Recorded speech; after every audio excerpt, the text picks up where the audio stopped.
Zeppole is a traditional Italian dessert consisting of fluffy choux pastry and creamy ricotta or pastry cream filling. This version is baked, but it's just as delicious as its fried counterpart. First, we're making a pâte choux by heating unsalted butter and water together in a small saucepan.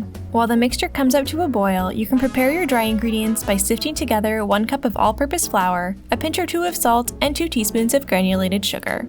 This will just break up the big clumps of flour so your pastry will be super smooth.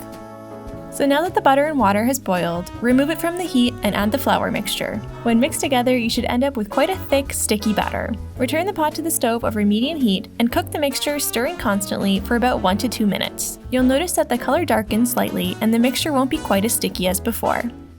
Allow it to cool for a couple minutes, then it's time to add 4 eggs one at a time. Make sure each egg is fully incorporated before adding the next.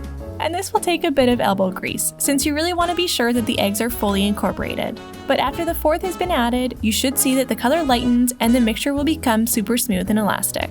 At this point, grab a pastry bag fitted with a star tip, or if you don't have one, you can just use a large Ziploc bag with one of the corners cut off. Then fill it with the choux pastry. Prepare a baking sheet with parchment paper secured with a little oil underneath so it doesn't move when you pipe 3-inch circles of the pastry onto it.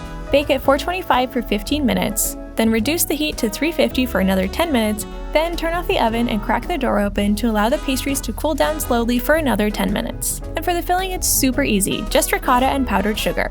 Beat the two together with an electric mixer or a whisk until it's light and fluffy. Then you can transfer to another piping bag with a star tip, or just wash and reuse the one from before. So once the pastries have cooled completely, slice them in half like you would a bagel. Then pipe the filling in the center. After that, it's up to you how you'd like to decorate. Cherries are a popular choice, but fresh strawberries are also delicious. These are traditionally eaten on St. Joseph's Day, which is March 19th. I hope you make these and happy baking!